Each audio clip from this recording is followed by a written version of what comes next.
আসন্ন শারদীয় দুর্গাপূজা ও ৩১ দফা বাস্তবায়নের লক্ষ্যে নওগাঁ সদর উপজেলার কীর্তিপুর ইউনিয়ন নেতৃবৃন্দের সাথে মতবিনিময় সভা।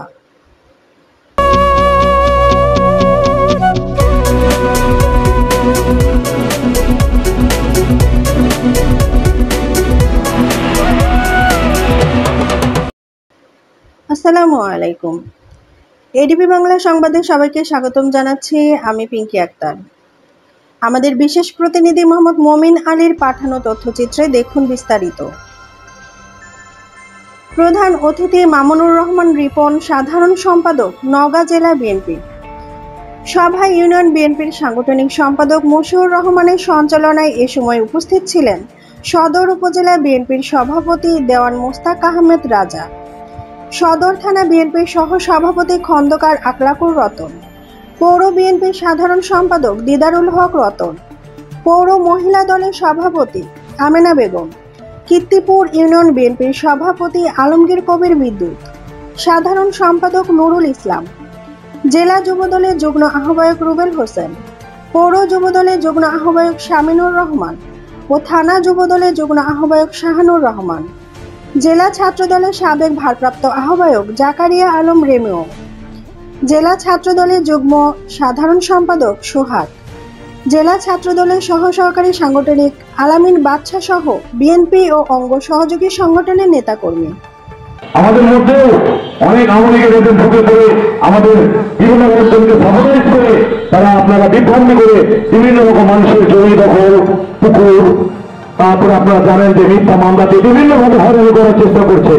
এগুলো থেকে সজাগ থাকবেন, কারণ আমাদের নির্দেশ রয়েছে কোন রকম সালিশ থেকে শুরু করে কোন রকম দরবারে যাওয়া যাবে না, কারণ এগুলো আমাদের দলের প্রতি ইফেক্ট করতেছে। কারণ আপনি দায়িত্ব সালিশে যাচ্ছেন, বিচার করছেন, কিন্তু প্রতিপক্ষের সেই বিচার হয়তো ক্ষতিকর হচ্ছে। এজন্য সামনে নির্বাচন, এটা আমাদের জন্য একটা বাজে প্রভাব পড়ছে। এই জন্য এই ব্যাপারে আপনারা কিন্তু সবাই সজাগ থাকবেন, এই ধরনের কোনো কাজে আপনারা লিপ্ত হবেন না।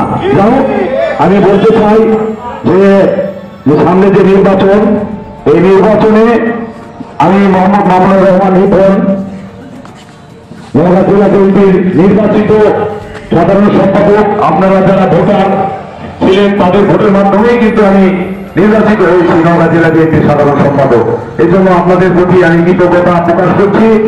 আমার বাড়ি হচ্ছে বক্তারপুরের মনোহরাপুর গ্রামে, আমার বাবার বাসা। আর আমার বললে একটু আপনারা হাসাহাসিও করবেন, আমার বাপের বাসা হচ্ছে পাইকপাড়া, কীর্তিপুর। আর আমার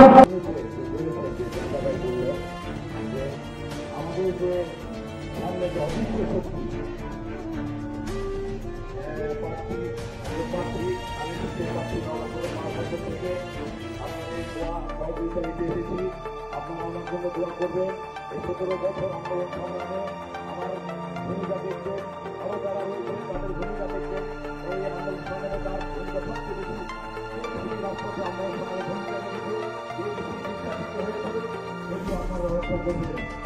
আর আগামী কিছু বলবো না, অনেক বলার কথা ছিল, কিন্তু সব কথা বলা হয় না। এই কথা বিচার করতে এসেছি, এই কথা আমাদের পর আমরা বাজারে বিতরণ করবো। আমরা সবাই এই কৃষি অধিকারের সভা অবশ্যই উপস্থিত থাকবে। আর এই যে ধানের পূজা, এই পূজা হিন্দুদের সবচেয়ে বড় পূজা উৎসব, এটাই উৎসব, এটাই উৎসবে আমরা সিদ্ধান্ত নিয়েছি বিভিন্নভাবে আমাদের ধর্মযাত্রা উৎসব আপনারা হিন্দুদের সহযোগিতা